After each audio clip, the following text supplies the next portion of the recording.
Resumo en 3 minutos. La palabra cristiano significa pequeño ungido. Christos anos en el griego. ¿Quién es un cristiano? No es el que va a una iglesia, o es católico, o es evangélico, presbiteriano, o nazareno, o villano por el mundo. Hay cantidad de personas asistiendo a diferentes, ahora sí que la iglesia somos nosotros, no a construcciones, sino que han asistido a diferentes denominaciones sin ser cristianos. Y la Biblia nos profetizó que antes que regresara Jesucristo, lo cual ya obvio, el mundo se encuentra actualmente en la orilla de un abismo, en un caos impresionante, en el área que quieran ustedes buscarle, política, filosófica, religiosa, etcétera, etcétera. El cristianismo, de acuerdo a la Biblia, va a apostatar en la mayor parte de las personas que se decían cristianos. ¿Por qué va a suceder esto? Porque tanto en esta iglesia como en cualquier iglesia del mundo, este lugar o este bodega donde nos reunimos aquí en Toluca, siempre hay una mezcla entre la cizaña y entre el trigo.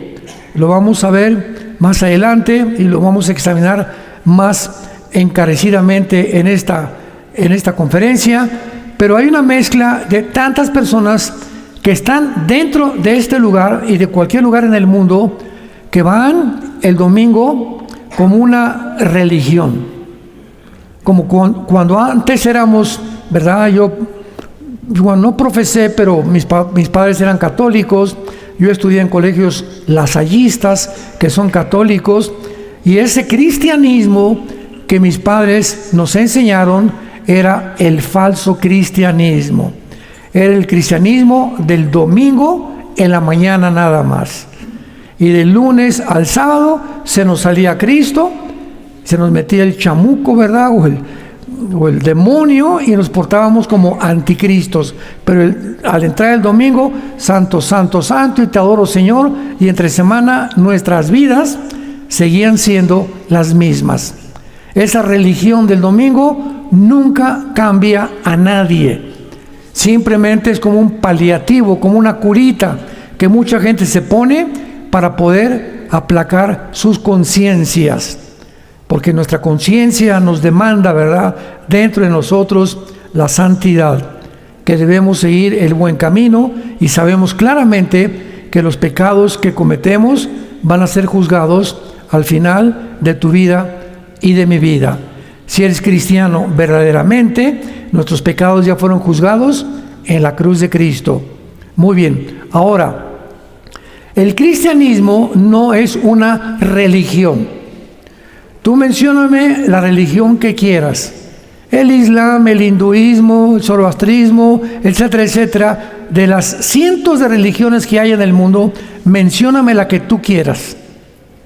Pero hay un factor común denominador en todas las religiones del mundo, que todas enseñan, no hay excepciones, que para irte al cielo, o si tienes un buen karma, o para poder regresar, o la reencarnación, como el hinduismo, te tienes que portar bien, que tienes que hacer buenas obras. Y el cristianismo, por no ser una religión, porque no enseña eso, ni puede ser clasificada junto con todas las demás religiones, el cristianismo es una vida nueva, una nueva manera de vivir, que un ser humano comienza a experimentar en el momento que abre su corazón a Cristo, que reconoce que su vida está ofendiendo a Dios con la vida que estás llevando, y que abrazas la cruz y le dices: ten misericordia de mí, pecador.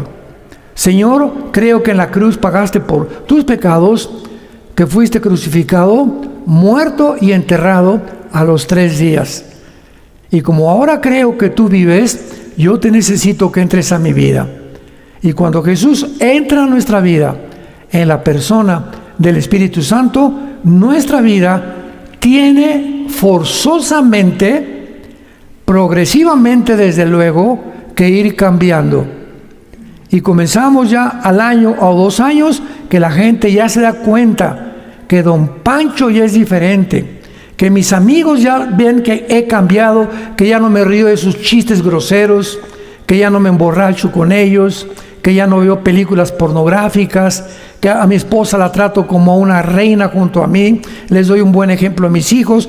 Hay cantidad de cosas que comienzan a tener un cambio radical en la vida de una persona que verdaderamente tiene a Jesucristo como su Salvador.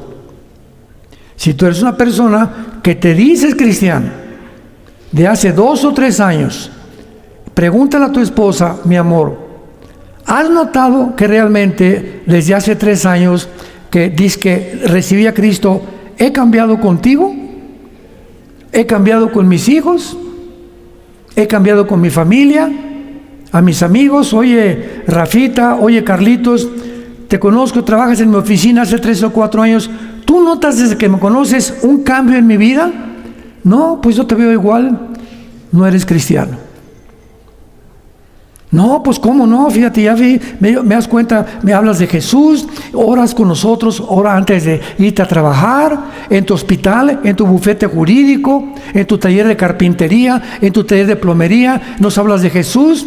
¿Qué le pasó a esta persona? Esa persona sí nació de nuevo, porque ahora tiene una pasión que comienza a gobernar su vida, que para él lo más importante no es mi taller de plomería, ni carpintería, ni mi hospital, ni mi bufete, ni mi oficina. Ahora es que la gente sepa que Jesús vive y que Él entró a mi vida y que puede cambiar también la vida de los demás.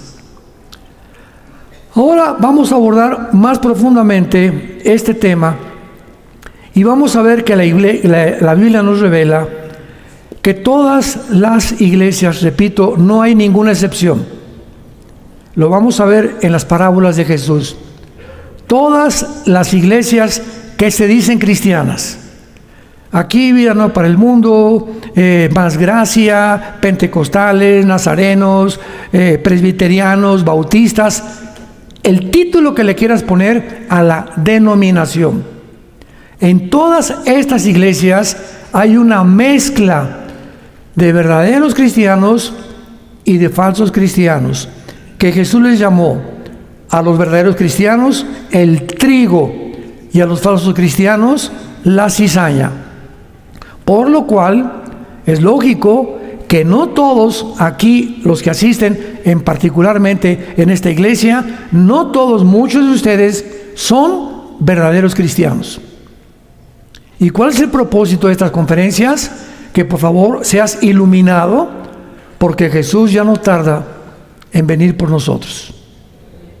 Y siento una pasión en mi corazón de compartir esto, suspender mis mensajes de profecía para despertar a la iglesia, porque ya no se predica del pecado, ya no se predica del juicio, ya no se predica el evangelio, ahora se predica la teología de la prosperidad. Y si tienes un coche, véndelo para que yo pueda tener más dinero, etcétera, etcétera. Entretenimiento, luces y por todos lados, lo cual tampoco es pecado, pero ahora se le da más énfasis a agradar a la gente, a que la gente se haga sentir contenta en la iglesia y no molestarla con el pecado, ni con el mensaje que tú tienes que arrepentirte de tu vida y tienes que vivir una vida que le agrade a Dios. Esta es la razón por la cual la Biblia nos hace muchas advertencias. Vean, por ejemplo, en la segunda carta a los Corintios, capítulo 13, lo que el apóstol Pablo nos manda, o a esta iglesia en particular, la iglesia de Corinto, 2 Corintios 13, versículo 5. Escuchen con muchísimo cuidado esta advertencia. Examínense a ustedes mismos si están en la fe. ¡Wow! Manda Pablo decirles, hazte tú mismo tu examen. No te sigas engañando que eres cristiano, a menos que el examen que te hagas lo pases con 10 de calificación. Pruébense a ustedes mismos, o que no conocen a ustedes mismos que Jesucristo esté en vosotros, a menos que estén reprobados. O sea, en la escuela, ¿cómo demostramos que podemos pasar de año? Bueno, casi siempre en todas las escuelas, ¿verdad? Nos dan, en mi época, nos daban una prueba para pasar de quinto a sexto, de primaria a secundaria, de secundaria a preparatoria, etcétera, etcétera. Y esa prueba iba a evidenciar si realmente todo lo que el año los maestros me enseñaron, lo asimilé y lo puse en práctica. Y realmente estudié. Entonces, mis exámenes salen con 7, pues ya pasaste, 6 ya pasaste, decimos de panzazo, 5 estás reprobado. 3 materias antiguamente no te admitían en otro año.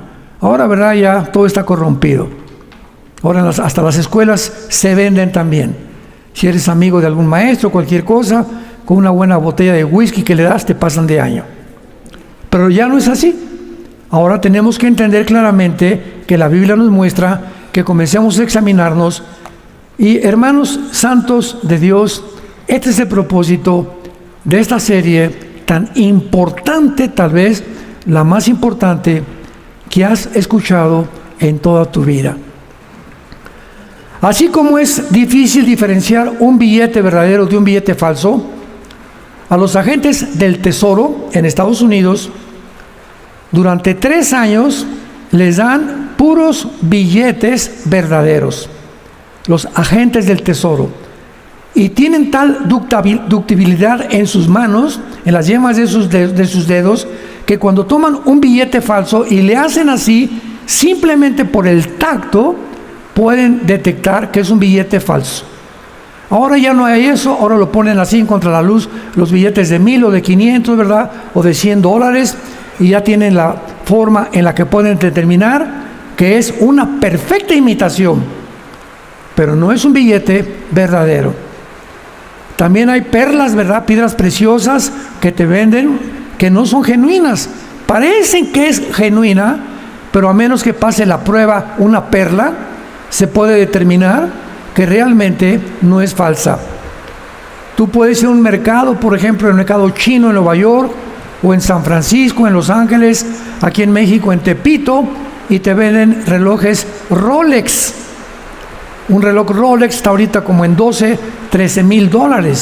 Estamos hablando casi $200,000.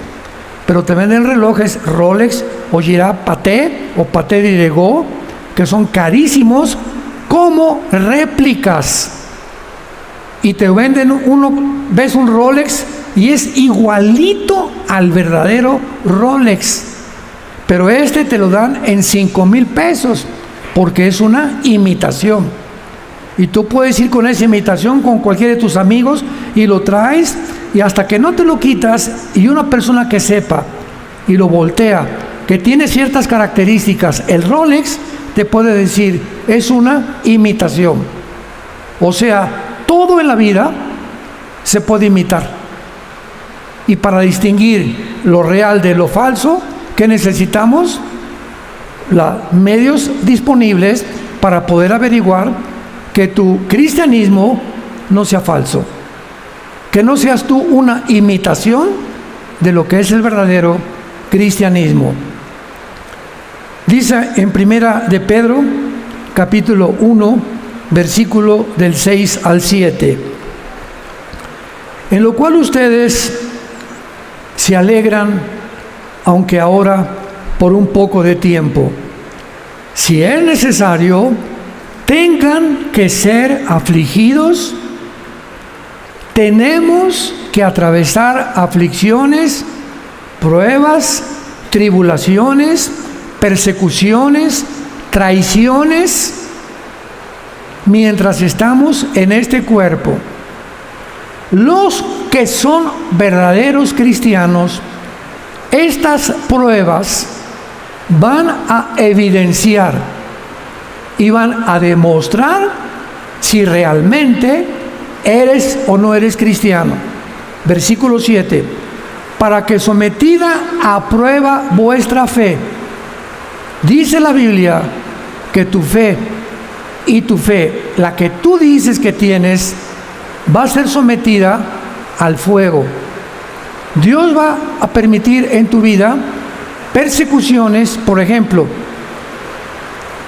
yo recuerdo que tenía como 6 meses de ser cristiano y tuve una racha de amigos que ahí les encargo, como muchos de nosotros los hemos tenido siempre, ¿verdad? Pues amigos que contamos chistes groseros y nos emborrachábamos y veíamos pornografía, etcétera, etcétera. Y cuando yo fui cristiano, recuerdo que 2 o 3 amigos míos me invitaron a una boda que era gay, la boda. Y me dijeron, fíjate, uno de ellos me dijo, mi hijo se va a casar con otro hombre. Yo le dije, discúlpame, pero no puedo ir. Oye, pero ¿por qué? Es mi hijo. Le dije, tú no me vas a comprender. Pero yo conocí a Jesús y está dentro de mi corazón. Y si yo estuviera en tu lugar y fuera mi hijo, a mi hijo no importa que sea gay, no importa que mi hija sea lesbiana, no importa que mi hijo sea un drogadicto, los padres siempre vamos a amar a nuestros hijos. ¿Correcto? Hagan lo que hagan, siempre serán nuestros hijos. Pero le voy a decir a mi hijo, ¿sabes una cosa? No puedo ir a un evento que está prohibido y no les ha agradado a Dios. Y a ese muchacho con el que te vas a casar, nunca lo traigas a la casa con tus demás hermanos ni donde está tu madre. Te queremos aconsejar, pero no estamos de acuerdo con el estilo de vida que has escogido. Ese es un cristiano. El que no es cristiano, bueno, pues sí, voy ahí porque pues, ¿qué van a decir mi familia y esto y el otro? Y traicionan y no pasan la prueba. Era una prueba que Dios quería, pero si reprobaste la prueba, analízate. No tienes convicciones tan profundas porque sigues tratando de agradar al mundo y a la gente o a la familia. Otra prueba. En las escuelas primarias, en todos lados, se celebra el Halloween. Muy bien, tú eres una mamá cristiana, son papás cristianos, llega tu hijita, oye, mañana quiero vestida de bruja, nos dicen en la escuela, o van a una fiesta del Halloween y van unos de fantasmas, otros de diablos disfrazados. ¿Qué hace un papá cristiano? Vamos a la escuela, hablamos con la directora, disculpen, pero nosotros somos cristianos y no estamos de acuerdo con esta fiesta. Mis hijos no van a celebrar el Halloween. Oiga que esas son nuestras convicciones, respétenos por favor. Pero si tú te dejas arrastrar porque todo mundo lo hace, entonces ¿de qué forma eres diferente a las demás personas? Sacaste 5 de calificación, otra vez reprobado. En Navidad estás con tu familia, oye, échate este trago que por aquí, por allá, y risa, y tú participas de lo que participábamos antes de ser cristianos, por agradar a tu compadre, por agradar a tu amigo, a tu cuñado o a tu suegro, te estás vendiendo. Tus convicciones no son de un cristiano, son de una persona que es una falso cristiano. Cada prueba que viene en nuestra vida demuestra el grado, el calibre al cual hemos nosotros madurado en Cristo Jesús. No cabe duda que vivimos una época de muchísima religiosidad, pero con una total carencia de la realidad de lo que es un verdadero cristiano. Vayamos ahora a oír al Señor Jesucristo en Mateo capítulo 13, versículo 24 al 30. Veamos que Jesucristo, en el 90% de sus parábolas, todas son entre lo verdadero y entre lo falso. O sea, Hay tanta falsificación en el mundo, como le digo, de relojes, de piedras preciosas, de dinero, de carros, chocolates, ¿verdad? De cosas que son falsas, que entra a la iglesia y tiene que haber también falsos pastores, falsos profetas, falsos apóstoles, falsos cristianos, falsos seminarios, falsos librerías. No todas son cristianas, aunque diga librería cristiana, etcétera, etcétera. Vivimos un mundo así, mezclado, lo bueno y lo falso. El cristiano es una persona que Dios le da la capacidad de poder hacer esto. Ya discernir, distinguir, no. Ya no veo zona gris. Esto es blanco, esto es negro. Ya no todo es gris. Hay lo negro y lo blanco. Y esto es blanco y esto es negro. Al pan, pan y al vino, vino. Ese es un cristiano. Y con ese discernimiento ya no eres engañado tan fácilmente. Dice Mateo 13, versículo 24, les refirió una parábola diciendo: el reino de los cielos es semejante, o sea, es igual a un hombre que sembró buena semilla en su campo. Pero, mientras dormían los hombres, vino su enemigo y sembró cizaña, ¿entre qué? Entre el trigo. Vemos nosotros cómo el diablo mezcla y es experto en mezclar lo malo con lo bueno con lo malo. Y cuando salió la hierba y dio fruto, apareció también la cizaña. Vean esto, los que son agricultores me van a entender. Yo estuve viviendo en un rancho mucho tiempo y entiendo un poco de caballos y de ganado y un poco de agricultura. Pero aprendí yo que el trigo, cuando crece la cizaña igualita que el trigo. O sea, al principio no puedes distinguir qué es trigo y qué es cizaña o mala hierba. Pero fíjense lo que dice Jesucristo en el versículo 26. Cuando salió la hierba y dio fruto, apareció la cizaña. ¿Cómo comenzamos a distinguir el trigo de la cizaña? Por el fruto. Un árbol de manzanas no da higos, un árbol de higos no da peras, una palmera da cocos y no da melones. Entonces, el fruto, lo que produce tu vida, es lo que da evidencia, lo que evidencia también si eres el verdadero cristiano o eres una imitación. Dice el versículo 27, entonces vinieron los siervos del padre de familia y le dijeron: Señor, ¿qué no sembraste buena semilla en tu campo? ¿De dónde pues tienes cizaña? Él les dijo: un enemigo ha hecho esto.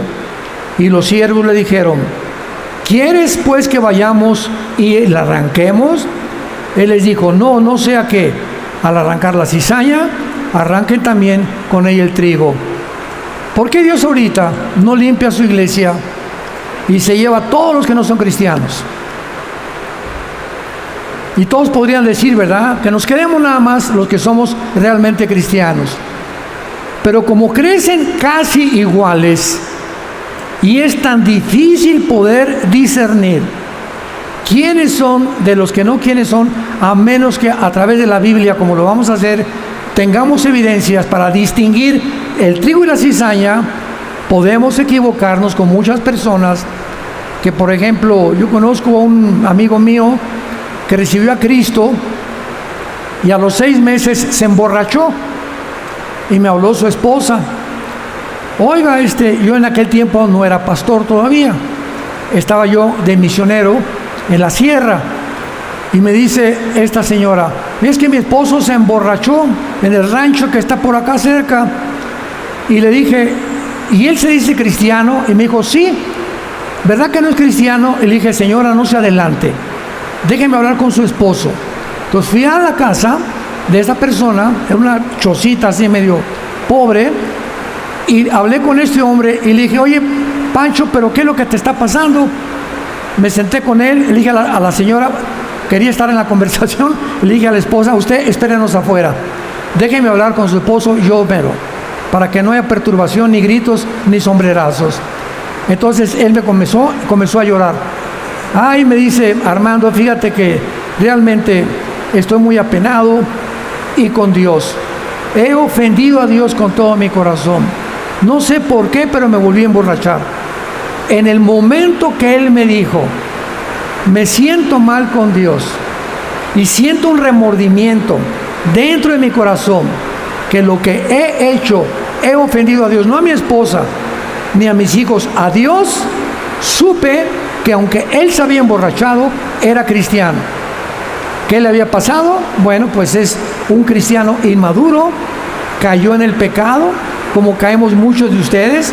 Yo antes de que ya madurara, caí también como 2 o 3 veces, pero el que es cristiano se levanta, pide perdón, se arrepiente, se sube al caballo y sigue caminando con Jesús.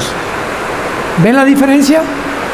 Entonces es difícil poder evaluar quién es verdaderamente cristiano por el hecho que haya cometido un pecado o por el hecho que haya caído, que no implica que siendo cristiano nunca vas a caer, pero no vamos a caer con la misma regularidad con la que caíamos cuando no éramos cristianos. Vean ahora la explicación de Jesús en el versículo 36 al 42. Entonces, despedida a la gente, entró Jesús en la casa, y acercándose a él sus discípulos le dijeron, explícanos la parábola de la cizaña y del campo. Respondiendo él les dijo, el que siembra la buena semilla es el Hijo del Hombre. El campo, escuchen, es el mundo. La buena semilla son los hijos del reino, y la cizaña, ¿quiénes son? Los hijos del malo. El enemigo que la sembró es el diablo. La siega, o sea, la cosecha, es en el fin del siglo, y los segadores son los ángeles. De manera que como se arranca la cizaña y se quema en el fuego, así será en el fin del siglo. Enviará el Hijo del Hombre a sus ángeles, y recogerán de su reino a todos los que sirven de tropiezo y a los que hacen iniquidad, y los echarán en el horno del fuego. Allí será el lloro y el crujir de dientes. Observen ustedes el versículo 36. Ya que la gente se fue, Jesucristo, cuando comenzó su ministerio, comenzó a caminar por todas las ciudades, y el lenguaje de Jesucristo era diferente al de Platón, al de Sócrates, al de Demóstenes, al de los grandes eruditos en oratoria del pasado. Él usó un lenguaje relacionado con la tierra, el fruto, los árboles, los pajaritos, las semillas. Un lenguaje sin tecnicismos. Sin embargo, eran historias. Un sembrador salió a sembrar, y una parte de la semilla cayó junto a la tierra, otra cayó sobre piedras, otra cayó sobre espinas, y al final en buena tierra. La palabra del sembrador, que la vamos a examinar después. Cuando Cristo estaba diciendo la palabra del sembrador, ¿quién es el sembrador? En este caso era Él. Ahora eres tú y somos nosotros, porque sembramos la palabra de Dios en nuestros hijos, en la gente, en nuestras amistades, en nuestros empleados. Es nuestra responsabilidad sembrar esta semilla. Y vemos nosotros que cuando hablamos de Cristo a una persona, a un empleado, hay muchos que te dicen, no, yo no quiero cambiar de religión. Ya ahí no te metas con él. Su corazón, o sea, la tierra que es el corazón, no está preparada para recibir la palabra. Entonces, no te canses de decir, es que no me van a hacer caso. Eso no es tu problema. Nuestro problema y responsabilidad es sembrar la semilla. Si esa semilla da fruto o no da fruto, es problema de la persona. Cumplamos nosotros la misión de seguir sembrando la palabra de Dios. Otra cayó en espinas. Son personas que también, sí me levanto y recibo a Cristo, Señor, entra como mi Salvador. Pero fue una decisión emocional. Fue una decisión que realmente no hubo un arrepentimiento, porque ahora se predica un evangelio que no es el evangelio. Yo he oído iglesias donde la gente dice, pasen todos ustedes los que quieren recibir a Jesús. Pues todo el mundo recibe a Jesús. ¿Por qué? Porque a mucha gente no le molesta tener a Jesús junto a Marduk, el dios de los egipcios, contra Osiris, el dios de los babilonios, y contra vírgenes o contra santos. Y ponen a Jesús junto con todos sus santos, junto con todos los hombres que adoran, pero no lo ponen aparte, porque no les explicaron que recibir a Jesús es completamente dedicarnos a un solo Dios verdadero, a Jesucristo, al que Él envió.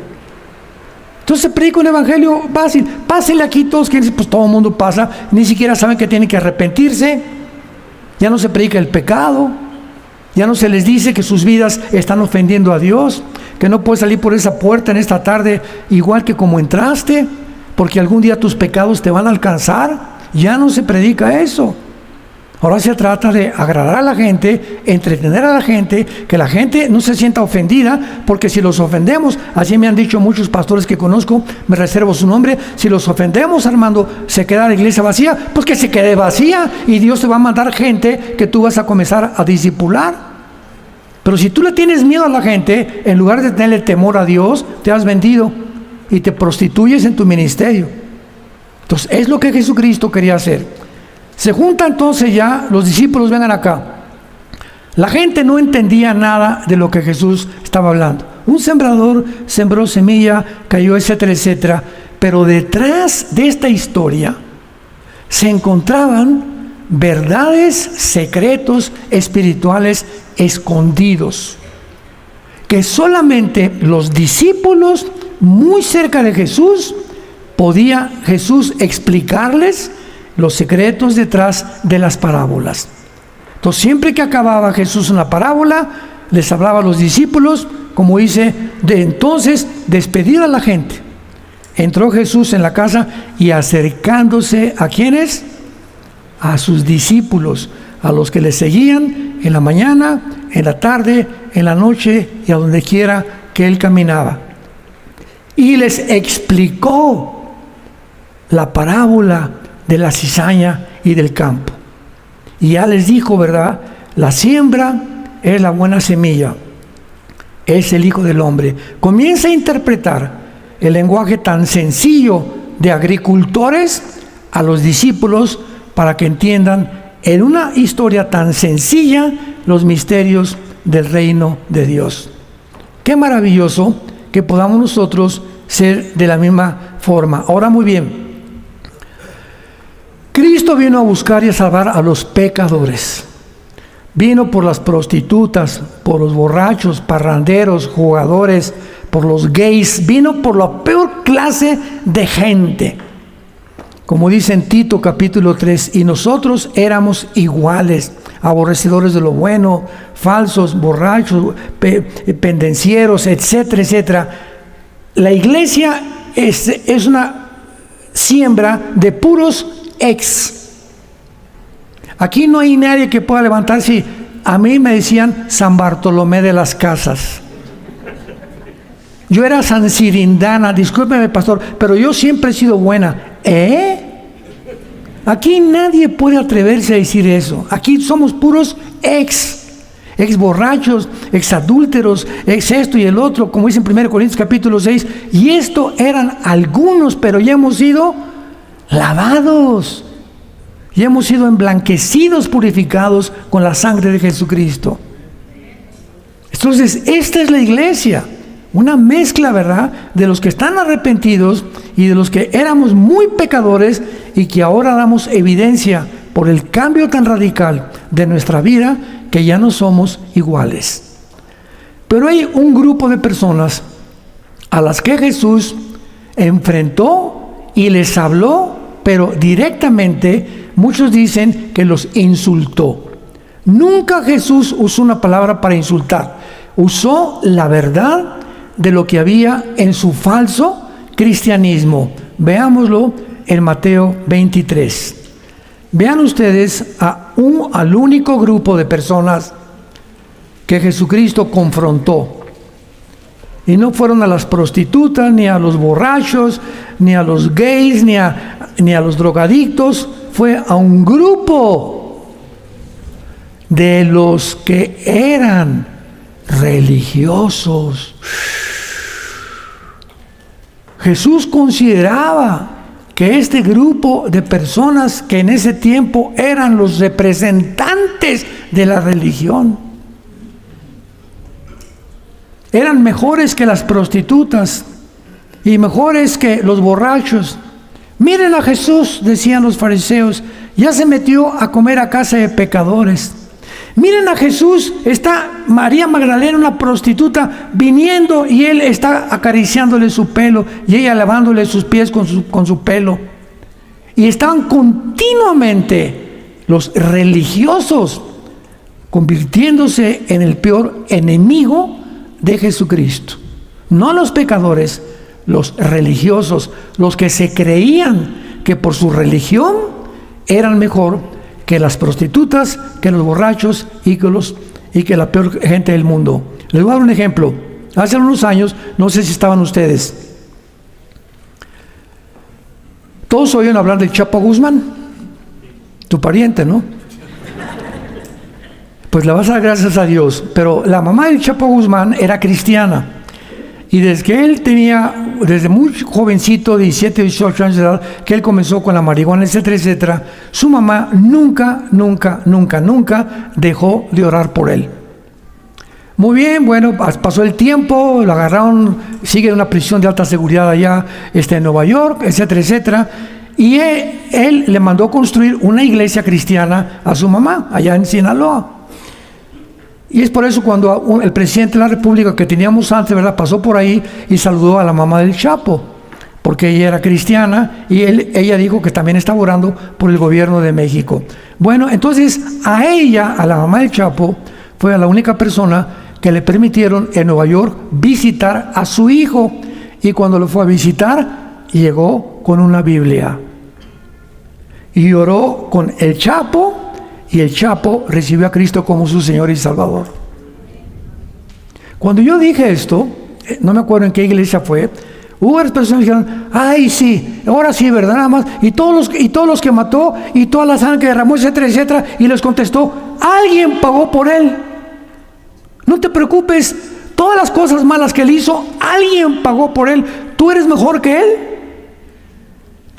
¿Te crees que tú eres mejor que él? Porque de acuerdo a tu juicio, de tu examen, tú nunca fuiste drogadicto, ni tampoco narcotraficante. ¿Crees que por eso eres mejor que él y entonces mereces más el perdón de Dios que uno que se hundió en el pecado y que ahora está arrepentido y recibe a Cristo? ¿Qué hizo Jesús con el ladrón junto a la cruz? Borracho, parrandero, violador, asesino, ahí junto con él, y abajo los fariseos. Y al lado el otro ladrón. Y le dice el ladrón a Jesucristo, Señor, acuérdate de mí cuando vengas en tu reino. Y Jesús se voltea y le dice, en verdad te digo que hoy cuando yo muera, en otras palabras, voy a descender al centro de la tierra donde está el infierno y el paraíso, y tú me vas a acompañar y vas a estar en el paraíso junto conmigo. Imagínense ustedes cuando Jesús le dijo, hoy estarán conmigo en el paraíso, los fariseos enfrente, ay sí, ahora sí, todo lo que hizo, y a la hora de morir, ¿ya lo van a perdonar? ¿Cuál es la respuesta? Eso se llama gracia. ¿Qué es la gracia? ¿Ven cómo la mayor parte de los cristianos no lo entienden? No hay una sola religión que use la palabra gracia más que el cristianismo, que no es una religión. La gracia significa que Dios te da algo que no mereces, un favor inmerecido. No puede venir nadie a la cruz, Señor, abrazo la cruz, te doy gracias, Señor, porque hice un asilo para ancianos, hice un orfanatorio, he sido malo, pero no tanto como esa prostituta. ni como el Chapo, ni como los que realmente son pecadores. Gracias, Señor, porque yo sé que vas a tener más misericordia de mí. Cuando llegue al cielo, Pedro le da una patada y lo va a lanzar al infierno. Porque tenemos que llegar a la cruz como limosneros. Señor, no tengo nada que ofrecerte, y mis buenas obras son como trapos inmundos delante de ti. Vengo a que tengas misericordia de mí, pecador. Si no llegas como un limosnero a la cruz, no puedes recibir el perdón de Dios, porque crees que el perdón lo mereces. Y el perdón no es merecido, es por gracia. Y esas son las buenas noticias que le damos al mundo, que tenemos a través del Evangelio.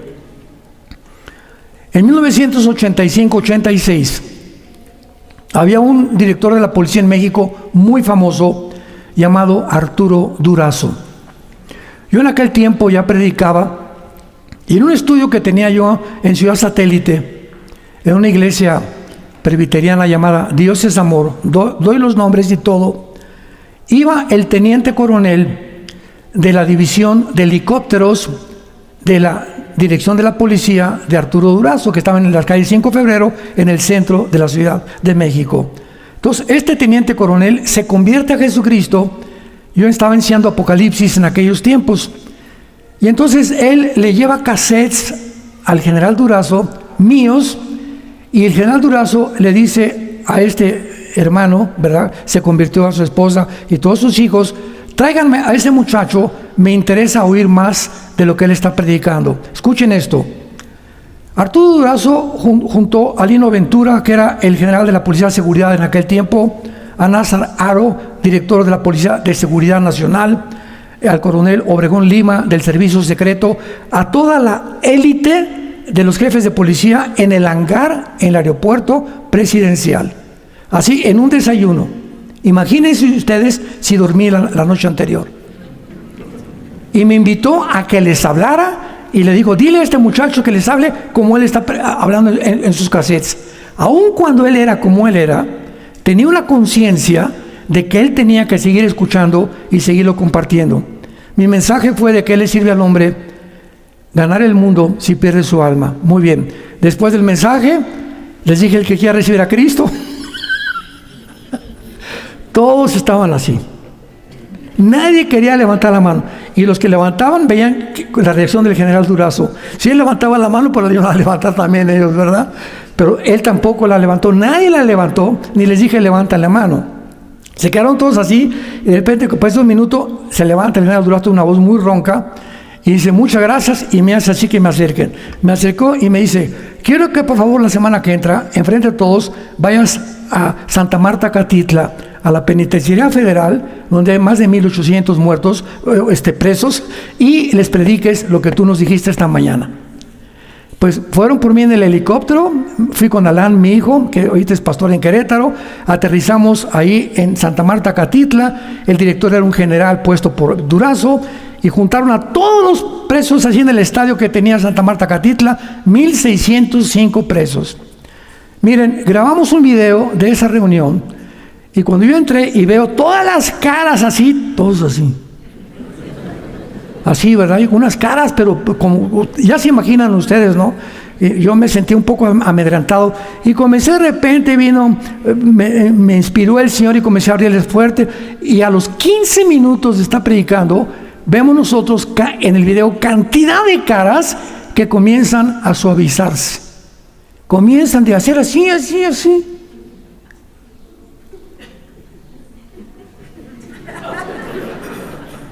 Un cambio repentino en la mayor parte de los presos. Bueno, para no hacer el cuento largo, acabo yo de predicar, y me bajo un púlpito chiquito que me hicieron ahí, y me dicen, porque me pusieron como 5 guardias de cada lado, y me dijeron que no se acerque nadie. Le dije: no, déjalos que se acerquen. Pues yo sé que están desarmados, ¿verdad? Ahí están los guardias.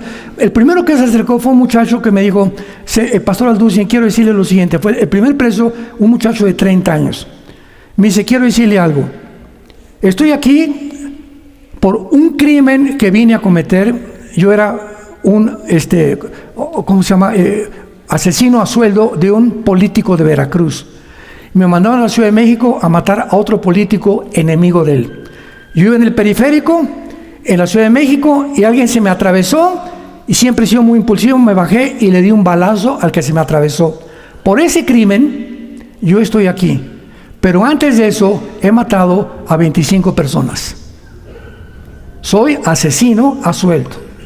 Me dijo, ¿usted cree que Jesucristo me perdone? Y le contesté, la sangre de Jesucristo nos limpia de todo pecado. Pero ¿cómo 25? Así es, ese es el mensaje de las buenas noticias, fue lo que les dije. Que siendo pecadores, siendo sucios, asquerosos como lo que pudimos haber hecho o no hicimos, como los religiosos que se creían perfectos, Jesús nos lava con su sangre. Y cuando aceptamos ese perdón, de saber que yo nunca merecí nada, sobre todo yo que me quise matar 3 veces antes de ser cristiano, y de saber todo lo que me perdonó Dios, viene una gracia en nosotros y una pasión por ahora hablar de Jesús y vivir todo lo que queda en nuestra vida agradecidos por Dios. Yo cada mañana que me levanto siempre le digo a Dios, si no hubiera sido por ti, sería como un pájaro herido tirado en el suelo, como una canción cristiana que dice. Yo estaría muerto o me hubieran matado a balazos, quién sabe, pero yo no estaría ahorita predicándoles a ustedes si yo no hubiera aceptado a Cristo hace 50 años. En 1974 me convertí a Jesucristo. Entonces es un agradecimiento que nos hace vivir ahora de lo que Él hizo por nosotros. Pero cuando alguien no tiene esta salvación, pues ¿de qué va a estar agradecido? Ni las gracias dan por la comida. Veamos lo que le dijo Jesucristo a este grupo que se creían, como actualmente también hay cantidad de gente así de religiosa. ¿Y qué tan fácil el Chapo? ¿Y tú qué eres mejor? Alguien pagó por él, eso es la gracia.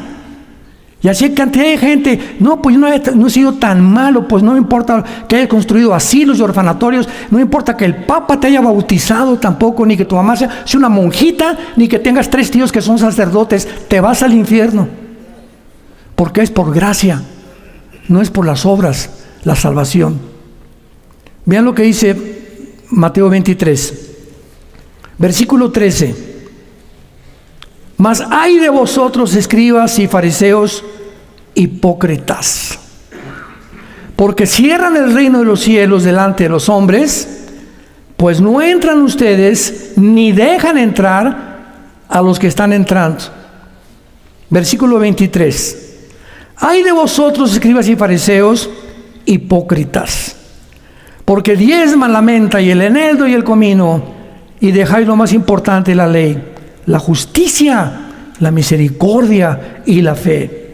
Esto era necesario hacer sin dejar de hacer aquello. Versículo 25. Ay de vosotros, escribas y fariseos, hipócritas, porque limpian por afuera del vaso, del plato, pero por dentro están llenos de robo y de injusticia. Versículo 27. Ay de vosotros, escribas y fariseos, hipócritas, porque son semejantes a sepulcros blanqueados, que por fuera, a la verdad, se muestran hermosos, mas por dentro están llenos de huesos de muertos y de toda inmundicia. En otras palabras, la mujer prostituta, ¿verdad? María Magdalena y el endemoniado Gadareno y los pecadores a los que Cristo eran pecadores por afuera y cayeron en el pecado, pero no tenían el corazón así tan como los buitres que se comen y despedazan la carne. Así estaban por dentro estos religiosos. Por su fariseísmo despreciaban, se creían mejores que los demás, creían que su religión era suficiente, y a ellos Jesucristo los confronta. Y vean que en todas estas confrontaciones Jesucristo usa una palabra, que es la palabra hipócrita. Y esta palabra en el griego es upokrites. ¿Saben qué significa la palabra hipócrita? Con esto termino. Significa actor o actriz. ¿Quién es un actor? El que se sube a un estrado y se pone una máscara de bueno o de malo, algo que representa que no es él. Son personas que representan papeles ante la gente, a su público, y el hecho que se representen un papel que no son ellos, precisamente ahí viene la palabra hipócrita. ¿Quién es un hipócrita en el cristianismo? Una persona que en la mañana en su casa se pone una máscara y tiene una actitud con sus hijos. Al llegar a la oficina, don Jorge, don Pancho ya es otro, te pone otra máscara. Ya no es igual don Pancho que en su casa. Y cuando está con sus amigos, se pone otra máscara, sobre todo en el Estadio Azteca. Tiene 3 personalidades, tiene 3 máscaras. Una persona que oculta su verdadera personalidad es un hipócrita. Entonces, qué triste, ¿verdad? Que pueda haber personas que se manifiesten como santos y yo no he roto nada, y tiene cara de Santa Catarina, y tiene cara de San Bartolomé, esta persona, pero por dentro, solo Dios conoce los corazones, y ese es a los que Dios odia, y a los que Dios no puede soportar.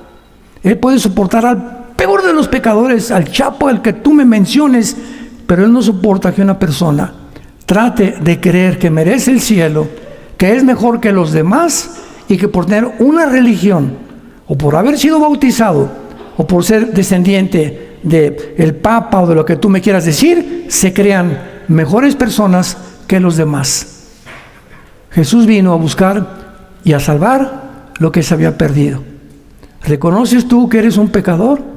¿Que estás perdido delante de Dios?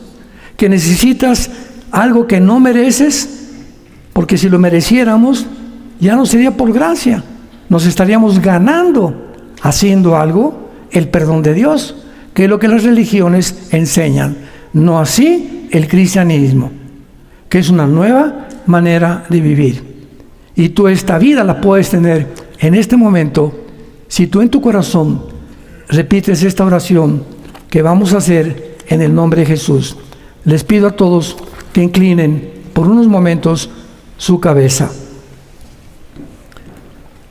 Señor, te damos las gracias por habernos hecho renacer para una evidencia y una esperanza viva por medio de la resurrección de Jesucristo de entre los muertos, que fue crucificado, muerto y enterrado, pero resucitado a los 3 días. El único hombre en la historia que volvió a vivir para darnos un mensaje: el que crea en mí, yo soy la resurrección y la vida, volverá a vivir junto conmigo y reinará conmigo y con mis santos ángeles. Esto nos hace exclamar la voz de los pecadores, como la tuya en esta mañana, tarde, que Dios te está escuchando, y decirle: Señor, ¿qué quieres que yo haga? Dios te va a contestar: no quiero que hagas nada, porque no es por las cosas buenas que hagas, solo cree. ¿Qué quieres que crea? Le puedes decir a Dios: simplemente cree que yo en la cruz pagué por toda la cuenta pendiente de pecados que tenías. Pero Señor, son muchos, le puedes decir, y Él te contesta: mi sangre preciosa te limpia de todo pecado. Ese es el poder de la sangre de Jesucristo.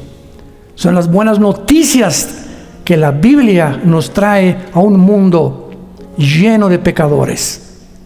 Ahora dile: Señor Jesús, creo entonces que en esa cruz, con tu vida, pagaste por toda mi vida sucia, por todos mis pecados que he cometido, y te pido que entres a mi corazón en este instante, porque creo que resucitaste a los 3 días y que tú vives por los siglos de los siglos. En el nombre de Jesús, amén. Amén y amén. Qué mensaje más glorioso, ¿verdad? Qué mensaje más glorioso.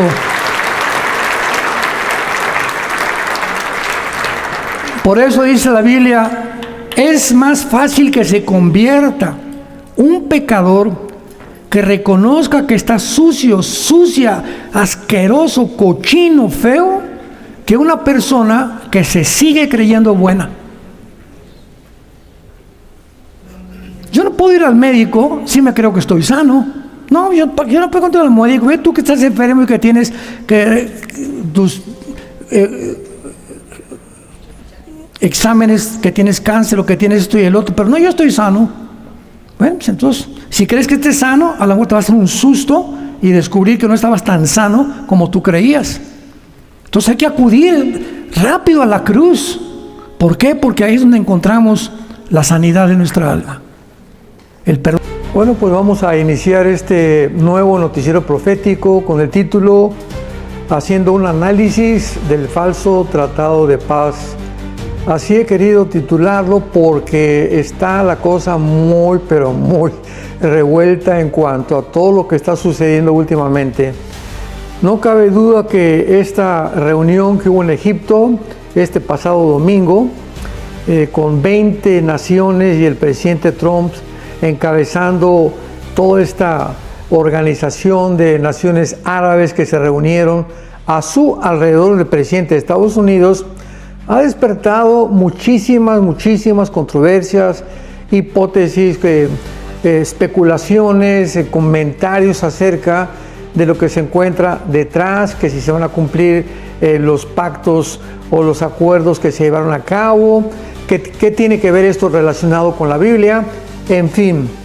Todas estas cosas pues las vamos a tratar en este noticiero profético y vamos en primer lugar a comenzar de una vez por todas, estableciendo que este tratado de paz o acuerdo de paz o convenio de paz, como le queramos llamar, que se llevó a cabo allá en Egipto, no tiene nada que ver con el tratado de paz de la Biblia, o sea, el tratado que el anticristo va a hacer con Israel. Tampoco es posible que podamos decir que el yerno de Donald Trump, Jared Kushner, que supuestamente también ya lo están especulando y mezclándolo o haciéndolo un tipo del anticristo, porque pues él es judío y pues es el yerno y está encargado de las negociaciones de su suegro Trump allá en el Medio Oriente.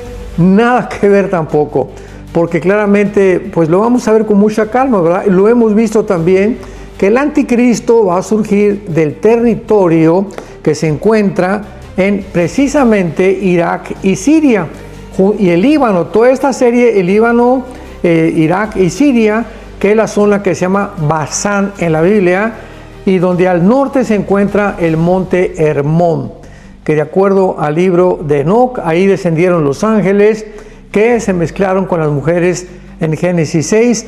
Así que toda esta zona territorial que se encuentra en Siria, entre Irak y Líbano, pues es una zona altamente peligrosa en cuanto a espíritus malignos, como la Biblia lo menciona también en Apocalipsis 18:1, que se va a convertir en una zona completamente infestada por demonios. Así que pues vamos a tratar de despejar tantas incógnitas y tantas hipótesis. Y en el capítulo 9 del libro de Daniel, versículo 27, vamos a comenzar para poder establecer y partir de este momento acerca de qué se trató el tratado de paz en Egipto, con el presidente Trump encabezando a estas naciones árabes y europeas también. Dice Daniel 9:27, y por otra semana confirmará el pacto con muchos. A la mitad de la semana hará cesar el sacrificio y la ofrenda. Muy bien. Este capítulo de Daniel es un capítulo importantísimo dentro de los 12 capítulos que tienen todo el contenido de las profecías de Daniel, porque Daniel se encontraba muy preocupado estudiando el libro de Jeremías. Descubrió que ya se iba a cumplir los 70 años del cautiverio o el exilio de los judíos en Babilonia. Entonces, cuando él se dio cuenta de que ya estaba a punto de cumplirse esto, recibió una carga muy grande en su corazón, pensando, bueno, ¿qué va a pasar después? Ahora que regresen todos los judíos a Israel, ¿habrá Dios acabado ya con nosotros? habrá terminado ya Dios con nosotros, ya ese reino que mencionaron los patriarcas y los profetas ya no va a tener validez por causa del exilio y de nuestra rebelión y pecados en contra de Dios. Entonces, en medio de todo este análisis que Daniel estaba haciendo, ¿qué fue lo que hizo? Se hincó de rodillas, comenzó a orar y tuvo un ayuno de casi 3 semanas. Muy bien, durante todo este periodo de tiempo, Dios manda un ángel, al ángel Gabriel, que es el ángel mensajero de Dios. Lo manda a Daniel para explicarle claramente todo el programa que Dios tenía para la nación de Israel, para el templo judío nada más. Esta profecía se llama las 70 semanas de Daniel, porque Israel tenía semanas de años, semanas de días. Así que las semanas donde está esta profecía se relaciona con semanas de años. Entonces le da el ángel Gabriel a Daniel y le dice: 70 semanas, versículo 24, están profetizadas para tu pueblo Israel. 70 semanas están determinadas, o sea, si nosotros multiplicamos 70 semanas por 7, nos da exactamente 490 años. Así que vamos a resumir. El ángel Gabriel se le aparece a Daniel y le dice: Daniel, Dios tiene para ustedes y para el templo de Jerusalén 490 años. Al acabar los 490 años, el Mesías regresará al mundo por segunda vez, porque la primera vez fue en su crucifixión, ahora vendrá para poder llevar a Israel al perdón, al arrepentimiento, y que puedan ellos estar listos para entrar al reino milenial.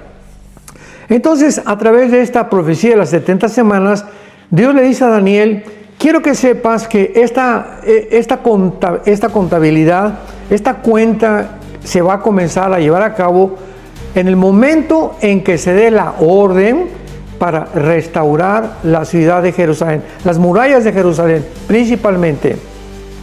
Esta orden fue dada en marzo del año 445 a.C. y la encontramos en el libro de Nehemías, capítulo 2, versículo 1 al 4, cuando el rey Ciro, Artajerjes, le da permiso a Nehemías, que era el copero del rey, para que regresara a Jerusalén e iniciara la reconstrucción de las murallas. Muy bien, entonces desde el marzo del 445 hasta el domingo de Ramos, cuando Cristo entra a Jerusalén, se cumplen matemáticamente, de una forma asombrosa y milagrosa, solamente Dios lo pudo hacer. Se cumplieron desde la orden del año 445 hasta la entrada de Cristo en el en el templo de Jerusalén, 483 años. Entonces, de 483 a 490 nos faltan 7 años.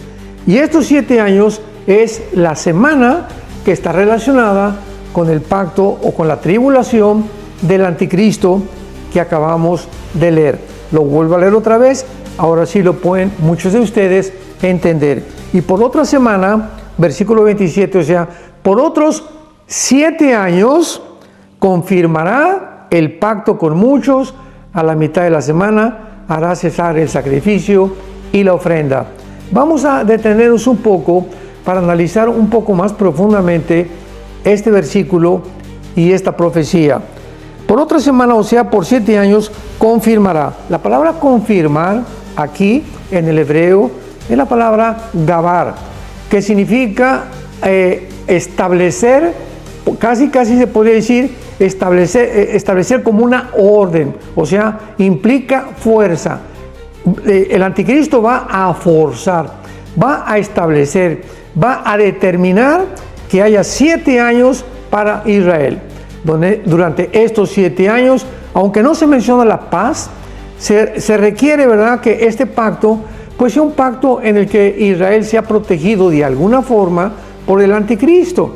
Entonces, esto no ha sucedido todavía, porque lo que pasó hace algunos días, el domingo, para ser específicos, allá en Egipto, en el Cairo, con el presidente de Egipto, Sisi, al-Sisi, y con el presidente Trump, no fue por 7 años, ni tampoco fue para Israel. Fue un tratado entre Hamás y el gobierno de Israel. Entonces, esto es muy importante para que podamos despejar y volvernos otra vez a la Biblia y no confundirnos con todas las cosas que están pasando por falta de información. Muy bien. Bueno, vamos ahora a ver que no cabe duda que Israel ha vuelto a ocupar la atención de las naciones y de los medios de comunicación del mundo en estos últimos días. Los eventos, de los últimos años en el Medio Oriente han cambiado radicalmente la geopolítica del Medio Oriente y lo seguirán haciendo de acuerdo a las profecías bíblicas. En estos pasados días, o sea, el 12 y el 13 de octubre, hemos visto ya que el presidente Donald Trump de los Estados Unidos asistió a la nación de Egipto para firmar un acuerdo de paz entre Israel y el grupo terrorista de Hamás. Este acuerdo, en el que curiosamente no estuvieron los protagonistas, o sea, el primer ministro de Israel, pues dijo que se sentía un poco mal y había una fiesta en Israel, por lo cual le impedía ir a esta reunión, y a Hamás no pudieron estar en Egipto. Asistieron 20 naciones, algunas de Europa, Francia, Inglaterra, Alemania, Italia, España, y otras, en la mayoría, naciones árabes y naciones musulmanas. El día lunes, o sea, el otro día, 13 de octubre, se inició el intercambio de rehenes, que estaba establecido en los 20 puntos que propuso el presidente Donald Trump. O sea, 40 rehenes judíos que la mitad estaban muertos, o sea, realmente 20 rehenes vivos y 20 muertos, se iban a intercambiar por casi 2,000 rehenes árabes palestinos que se encontraban condenados a cadena perpetua en Israel. Y en el acuerdo prometiendo a Israel el cese del fuego en Gaza. O sea, Israel tenía ya que parar la guerra en Gaza, y por otra parte los palestinos no podrían volver a atacar a Israel y además tenían que desarmarse. Veamos algunos antecedentes por lo cual el mundo llegó a esta situación. Vamos a tener que retroceder algunos años. Desde el 15 de enero del 2005, Israel entrega al gobierno de Gaza o a la OLEP Fatah, Organización para la Liberación de Palestina, dirigida por un hombre, Mahmoud Abbas. Todavía sigue al frente este hombre, Mahmoud Abbas, tras la muerte de Yasser Arafat. Esta ciudad, Gaza, comenzó a ser gobernada por el grupo terrorista Hamás 2 años después, en el 2007, y desde entonces ha recibido billones de dólares en ayuda para el pueblo palestino de varias naciones: Qatar, Irán, Estados Unidos, Egipto. Toda esta ayuda económica fue usada y ha sido usada para construir una red de más de 500 kilómetros de túneles debajo de escuelas, hospitales, casas particulares, etc. Además, este dinero fue usado para la construcción de mansiones de los líderes de Hamás que vivían en Qatar, en la nación de Qatar, que se encuentra junto al Golfo Pérsico. El día 7 de octubre del año 2023, más de 1,000 terroristas palestinos atraviesan la frontera con Israel para asesinar, lapidar, masacrar cruel y sanguinariamente a más de 1,000 judíos civiles, bebés, niños, jóvenes, adultos y ancianos. Y además se llevaron 250 rehenes a la ciudad de Gaza. En un verdadero, este sí fue un genocidio desde el tiempo de los nazis. El gobierno de Israel, lógicamente, inició la persecución de todos estos terroristas que se habían escondido en la ciudad de Gaza. Sin embargo, se enfrentan al entrar a Gaza con un enemigo diferente, que no tenían uniforme, escondido detrás de civiles con ropas de niños, de mujeres, bombas escondidas en los hospitales, en los colegios y en las casas particulares por el grupo de Hamás.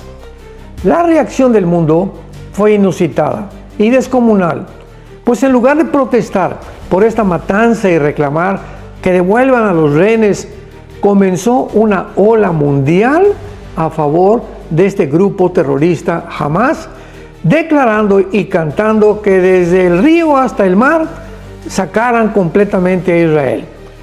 La mayoría, esto es muy importante, de las universidades de los Estados Unidos ya habían sido envenenadas por esta ideología de izquierda marxista, pro aborto, antivalores judíos cristianos y a favor de la ideología de género, mediante billones de dólares de donaciones que hizo Qatar a todas estas universidades, incluyendo Columbia de Nueva York, Harvard, Princeton, Yale, Baylor, etcétera, etcétera. Mientras tanto, Irán y Qatar continuaban financiando a todos los grupos terroristas del mundo, Al-Qaeda, ISIS, los Houthis, los Hamas, etcétera, etcétera, que enviaban armas hacia Siria vía el Líbano, hasta que finalmente Siria fue otra cosa sorpresiva, fue tomada sorpresivamente por Al-Jolani, un exterrorista de ISIS, con el apoyo de Turquía para derrocar al dictador Assad. Una vez detenido este envío de armas usadas contra Israel, Estados Unidos continuó la obra y llegó a Irán bombardeando varios sitios de centrifugadoras de uranio en Irán. Y llegamos a octubre del 2025 con este famoso acuerdo de paz celebrado en Egipto con la presencia de Estados Unidos y 20 naciones más. Pero antes analicemos algunos antecedentes muy raros y misteriosos de este supuesto acuerdo de paz. Veamos algunos antecedentes. Muy bien. Número 1. Qatar ha sido el centro del terrorismo internacional.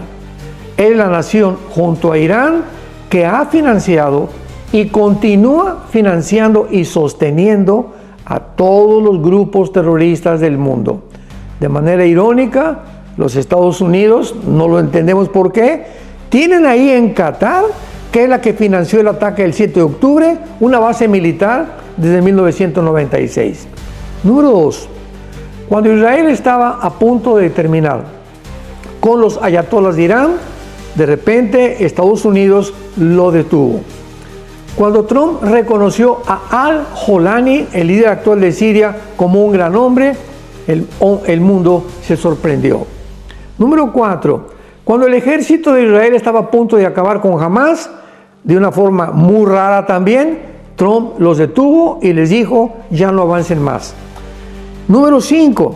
Se le ordena a Netanyahu que le pida perdón a Qatar por haber bombardeado su capital, Daja, y haber matado a 5 líderes de Hamás escondidos ahí, siendo que Qatar es el responsable de la matanza del 7 de octubre del año 2023.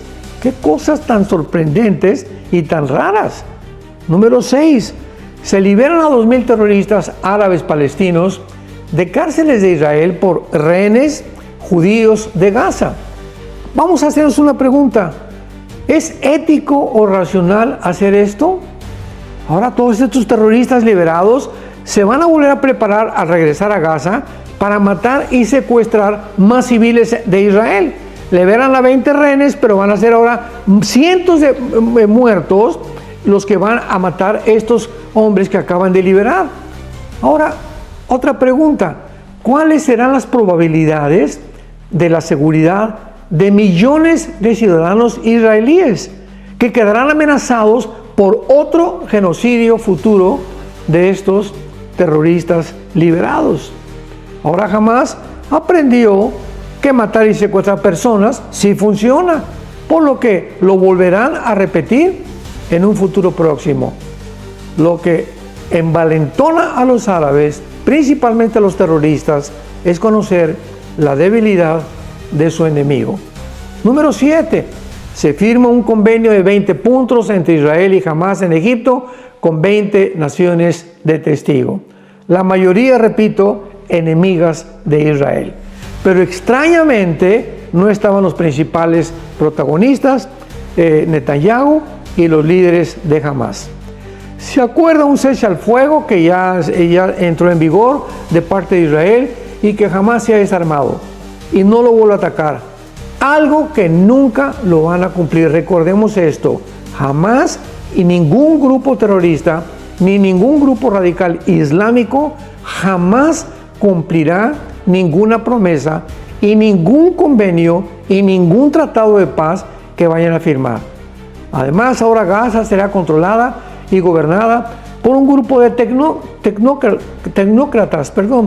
¿Quién es un tecnócrata? Son personas que están especializadas como ingenieros, arquitectos, antropólogos, que van a encargarse, supervisados supuestamente por algunas naciones árabes como Qatar, Egipto y Estados Unidos. Entonces son los que están planeando ahorita qué hacer con la ciudad de Gaza. Ahora, podemos imaginarnos a un nuevo gobierno de islámicos de vecinos de Israel. Si veamos lo que hizo Hamás, imaginémonos un gobierno islámico que se forme en Gaza como vecinos de Israel. Y número 8, los terroristas islámicos radicales jamás han respetado ni respetarán nunca ningún acuerdo que se haga con los infieles. Los infieles son los que no son musulmanes, porque su moral es siempre mentir a sus enemigos. Como botón de muestra tenemos el acuerdo de Oslo en 1993, que se rió Yasser Arafat, se carcajeó cuando regresó al Medio Oriente, burlándose de lo que se había hablado en este acuerdo de paz. Cuando un grupo terrorista llamado, por ejemplo, Septiembre Negro, que fue dirigido por Yasser Arafat, asaltó la Villa Olímpica en 1972 en la ciudad de Múnich, Alemania, para pedir rescate y liberar prisioneros y yihadistas. La primera ministra de Israel en aquel entonces, Golda Meir, dejó muy clara la política de Israel. Israel nunca negociará con sus enemigos.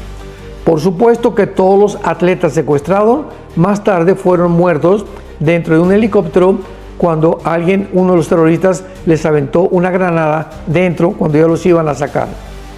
Número 9, el presidente Trump ha sido alabado actualmente, victoriado en Israel, es el héroe actualmente de Israel, el presidente Trump, por la liberación de los rehenes. Y claro que esto ha sido lo único bueno de toda esta negociación. Aunque sabemos el precio altísimo que se ha pagado y que se pagará en el futuro. Hoy alaban a Trump en Israel, pero debe recordar que una semana antes de su crucifixión hicieron lo mismo con Jesús. Alabado sea Jesús el domingo de Ramos, y 5 días después los que lo alababan lo crucificaron. El mundo no ha cambiado. Ahora vamos a hacernos algunas otras preguntas. ¿Cuál es el futuro bíblico entonces para Israel? ¿Qué es lo que le espera a Israel en todo este conflicto en el cual está involucrado y vuelve a ocupar los encabezados de los medios de comunicación, de los periódicos, de la atención de las naciones y del mundo? En el libro de Zacarías, en el Antiguo Testamento, capítulo 12, encontramos una profecía muy, pero muy interesante que define claramente el futuro de Israel. Dice así, Zacarías 12, versículo 2 y 3. He aquí yo pongo a Jerusalén por copa que hará temblar a todos los pueblos. Contra Judá en el sitio contra Jerusalén. Y en aquel día pondré a Jerusalén por piedra pesada a todos los pueblos, y los que se la cargaren serán despedazados. Bien que todas las naciones de la tierra se juntarán contra ella. Aquí esta profecía de hace 2500 años nos vuelve a decir con muchos siglos de anticipación lo que estamos siendo testigos tú y yo en el siglo XXI. Jerusalén e Israel vuelve a ocupar una nación tan chiquita, casi del tamaño del estado de Virginia en Estados Unidos, de Nueva Jersey, otra vez el centro de las noticias del mundo entero. Todo está girando alrededor del Medio Oriente, tal como la Biblia lo profetizó. Esto es muy importante porque Israel no va a descansar de aquí a que Jesucristo regrese. El tratado que se acaba de firmar ahorita, vamos a esperar, se va a violar. De alguna forma, otra vez va a haber guerra, va a continuar siendo agredido Israel por sus enemigos, porque el mundo está ciego por este falso acuerdo de paz. Pues Israel claro que ha tenido 20 rehenes de regreso, qué bueno emocionalmente. Es maravilloso abrazar a tu hijo que lo han tenido ahí durante 2 años en túneles, ¿verdad? Casi muertos de hambre y de sed. Pero el precio de su seguridad nacional y el peligro potencial que su misma gente enfrentará en el futuro, teniendo a sus enemigos de vecinos que han jurado desde el siglo eliminarlos, será muchísimo, pero muchísimo más grande. O sea, hay 2 responsabilidades morales. Una, todos los padres anhelamos que nuestros hijos, ¿verdad? Imaginémonos que secuestran a tu hijo, secuestran a mi hijo, pues estamos esperando abrazarlos y qué momento más glorioso, sobre todo después de 2 años que no los veían. Esta es la reacción de cualquier padre, pero la reacción de un gobierno civil, entendamos esto, somos personas inteligentes para poder discernir la realidad. Los gobiernos, ¿qué responsabilidad tienen? Proteger a sus ciudadanos. Entonces, el gobierno de Israel rescata a 20 rehenes, pero al mismo tiempo síganme con cuidado, saca a 2,000 asesinos, que son la mayoría personas con un odio, pero un odio profundo en contra de la nación de Israel, para que regresen a Gaza, para que los sigan entrenando como terroristas de Hamas o de otros grupos terroristas, y para que regresen otra vez a Israel a matar 4 o 5 veces más ciudadanos de Israel. Así que pues el gobierno, ¿verdad?, de Israel tenía esa obligación. Lo que había dicho Golda Meir, ¿verdad?, es mejor que mueran 10 a que mueran 500,000. Es mejor que muera 1 y no que mueran 50. Pero en fin, esta es la forma tan absurda, antiética de este gobierno civil que ha obrado de esta manera. Pues sí, ¿verdad? Vuelvo a repetir, la gente está feliz emocionalmente. Aquí tengo a mi hijo, a mi hija, a mi sobrino, etcétera, etcétera, sin saber lo que se les viene en el futuro, porque viene un ataque muchísimo más grande en los próximos meses o en los próximos años, otra vez en contra de esta nación que está profetizado que no va a durar los ataques hasta que Jesucristo regrese. Finalmente, la guerra, dice el profeta Joel en el capítulo 3 en el Antiguo Testamento, dice lo siguiente acerca de lo que sucederá con Israel y la razón, escuchemos esto, la razón por la cual será la tercera guerra mundial. Esto es impresionante. La Biblia nos muestra que la causa de la próxima guerra mundial, el famoso Armagedón, Ezequiel 38-39, Zacarías capítulo 14, Apocalipsis capítulo 16, la causa será la nación de Israel. Dice Joel capítulo 3, porque aquí que en aquellos días, está hablando el final de los días, en aquel tiempo haré volver la cautividad de Judá y de Jerusalén. Reuniré a todas las naciones y las haré descender al valle de Josafat, que es el valle del Megido, ahí en Israel. Y allí entraré en juicio con ellas a causa de mi pueblo Israel, mi heredad. Escuchemos lo que dice Dios. a quien ellas esparcieron entre las naciones y repartieron mi tierra. Y echaron suerte sobre mi pueblo y dieron a los niños por una ramera y vendieron a las niñas por vino para beber. Se vienen días muy difíciles en contra de la nación de Israel. Y Dios nos está diciendo claramente, anticipadamente, porque la Biblia es más segura que el periódico de mañana en la mañana, que se vienen tiempos mucho más difíciles para la nación de Israel. Y como todas las naciones en el mundo, nunca es el pueblo el culpable, el pueblo son los gobiernos. Podemos poner, por ejemplo, el pueblo venezolano es precioso. ¿Cuál es el problema? El gobierno. El pueblo de Brasil es precioso. ¿Cuál es el problema? El gobierno. El pueblo cubano es precioso. ¿Cuál es el problema? El gobierno.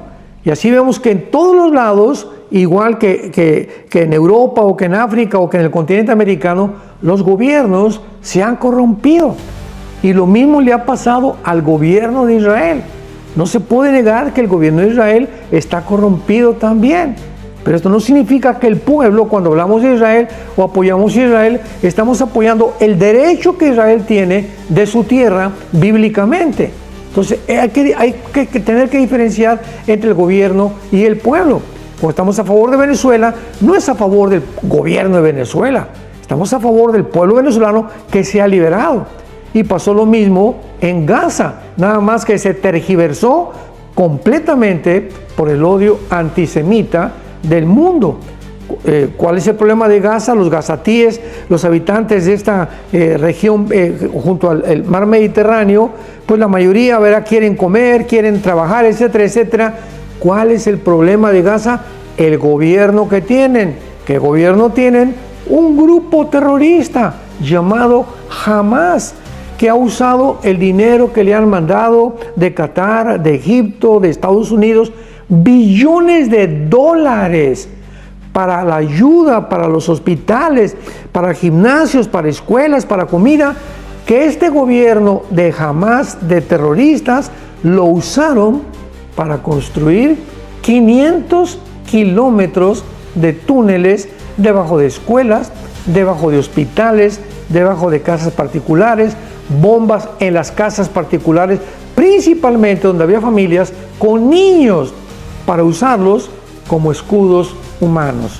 Entonces, qué increíble, ¿verdad?, que cuando estos terroristas salen de Gaza para atacar y el 7 de octubre de 2023 y masacrar a más de 1000 civiles, el mundo haya reaccionado de una forma completamente antirracional, completamente psicopática. ¿Cómo es posible que hayan reaccionado? En lugar de que diga el mundo, ¿verdad?, pues que saquen al gobierno de Venezuela y liberen a los venezolanos. Todos estamos apoyando eso. Que acabe el gobierno de Cuba y que liberen a los cubanos. Todos estamos a favor de eso. Entonces todos deberían haber hecho lo mismo. Que saquen al grupo de Hamas y que liberen a los gazatíes de este gobierno que los está oprimiendo, que los está matando y usándolo como escudos humanos. Pero no reaccionó hacia el mundo. Favorecieron al grupo terrorista. No, es que Gaza, etcétera, etcétera, y jamás, y con banderas de Palestina, en lugar de decir que liberen a los gazatíes o a los árabes palestinos de este grupo terrorista, comenzaron a exaltar y a favorecer y a victoriar al grupo terrorista que los tiene oprimidos. Así está el mundo de loco, damas y caballeros. Vivimos un mundo muy confundido, un mundo que está a punto de ser ya completamente deshecho, degradado por bombas atómicas y por todo lo que se viene en la tribulación, y le damos gracias a Dios que nosotros ya no nos vamos a encontrar aquí. Así que tenemos que orar hoy más que nunca, tener los sentidos espirituales completamente abiertos, abrir las parabólicas de nuestra mente para poder entender qué es el plan de Dios, quiénes están de un lado, quiénes están del otro, no emitir opiniones o con un amarillismo profético que sale simplemente para tener seguidores o para poder favorecer la opinión pública. De ninguna manera. Somos hijos de Dios, somos hijas de Dios y tenemos la responsabilidad moral de poder discernir entre el bien y entre el mal. Orar por nuestros gobernantes. Tenemos que orar por Israel, por la paz de Jerusalén. Tenemos que orar también por los habitantes de Gaza, por los habitantes de Egipto, por los habitantes del mundo entero y por los gobiernos también, porque 1 Timoteo capítulo 2 así nos los ordena. Así que tengamos paciencia hasta que venga el Señor, y el Dios de paz, el Dios y Padre de Jesucristo nuestro Señor, el gran pastor de las ovejas, por el pacto de sangre sempiterno, nos haga favoreciéndonos para que podamos hacer siempre las cosas agradables que son delante de Él, para que en su venida seamos hallados irreprensibles. Que Dios los bendiga.